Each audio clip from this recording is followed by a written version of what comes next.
Good morning, my friends. Today we're going to solve the gas puzzle that was originally posted on March 23rd, 2024. This is a German Whispers Sudoku by Philip Newman, and it's called Why Am I Like This? And I'm guessing the reason it's called Why Am I Like This is because German Whispers is a variant that Philip is notoriously fond of, and that notoriously a lot of our solvers and also the rest of the gas team are a little bit more skeptical towards. But this is, in fact, a very gentle German Whispers Sudoku, and hopefully walking through this puzzle with me will rehabilitate it a little bit if it's not your favorite. Now, the rules are, we're having normal Sudoku rules, so we're placing the digits 1 through 9 once each in each row, each column, and each outlined 3x3 region. And then we also have these lime green lines in the grid, which are German Whispers lines.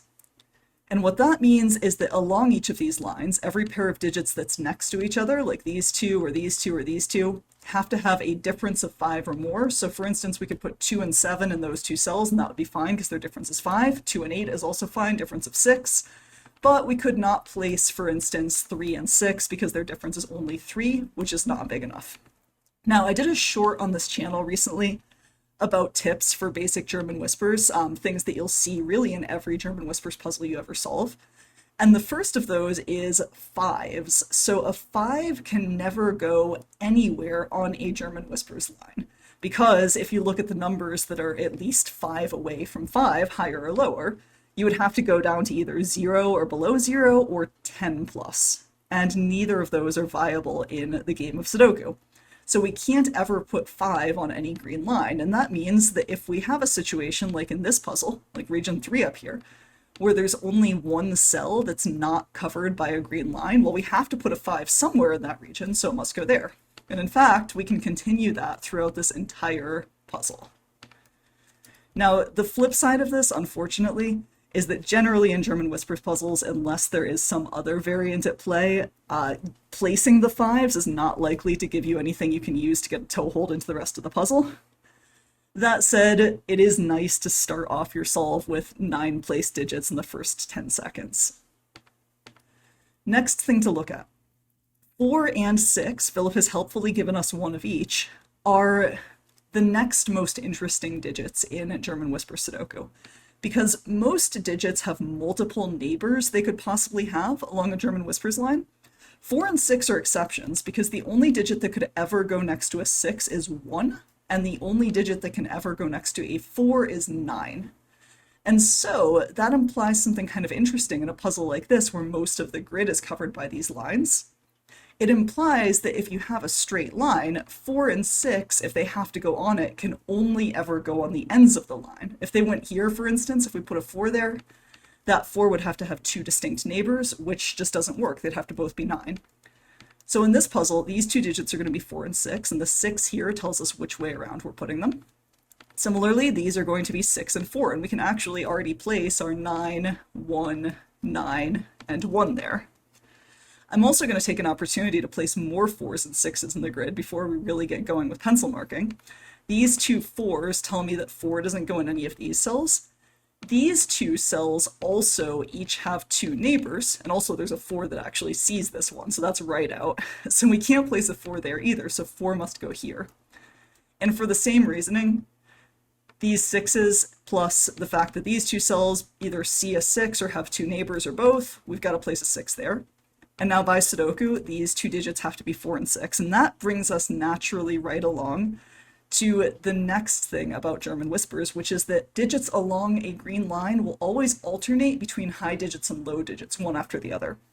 6 is a high digit, and so if we start here, we can color this entire line, and I probably am not going to color this whole thing as I solve. I didn't color this when I test solved it. I found that it was straightforward enough that I didn't feel the need to color the whole grid, but coloring can be super, super powerful in these. And even if it does slow you down a little bit, the gains in efficiency can more than make up for it if you're going for time. So high digits are now in orange on this line. So this can't be 4, it must be 6. And then these are going to be my other 3 high digits, 7, 8, and 9. And these are going to be my other 3 low digits, 1, 2, and 3. And similarly, the digits that I have highlighted with my cursor right now all have to be low. And so these are going to be my remaining high digits. Now, where do we go next? We have a couple of options. We can continue trying to place some 4s and some 6s. That's one thing that we're able to do here.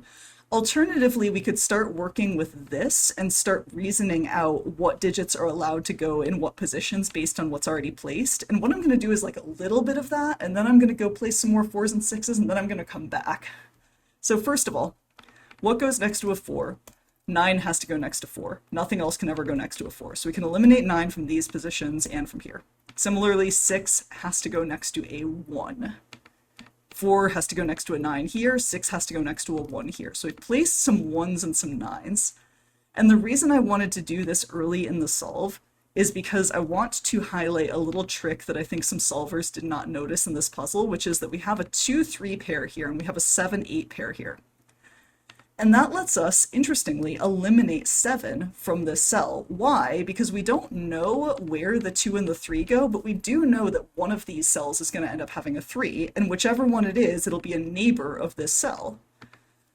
And 7 can't be a neighbor of 3, so 7 is right out there.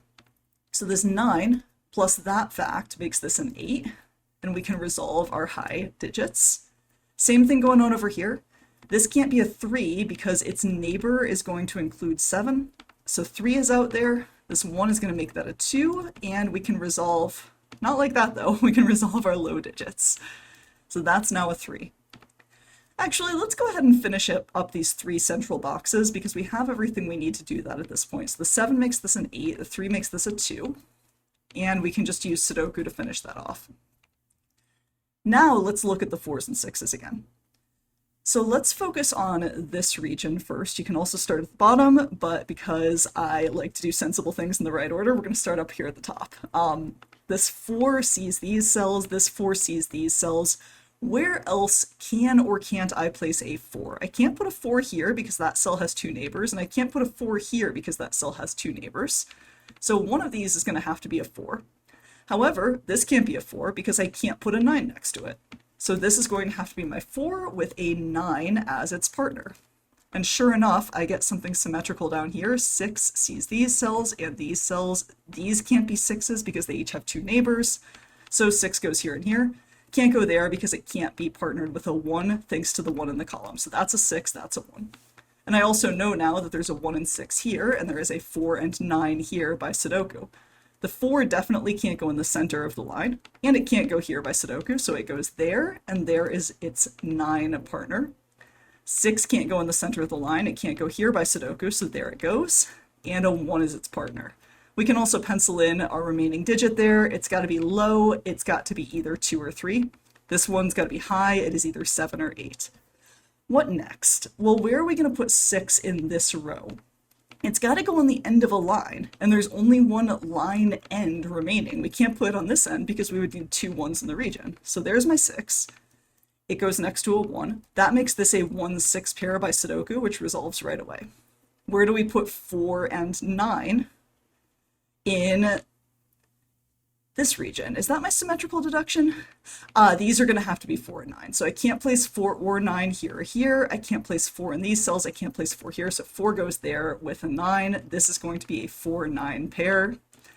Whenever you try to keep up with these symmetrical deductions, it's easy to kind of lag behind on one side of the grid and then end up looking at it thinking, I don't know what I have to do to make these equal anymore. So these have to be 2, 3, and 7. This certainly can't be a 7 because 7 can't go next to 9. So now this is going to be a 7. Its partner has to be 1 or 2. There's a 1 in the column, so there's our 2, there's our 3, and here is an 8. Now we're going to fill in the row with a 3. These are now going to be 2, 7, and 8.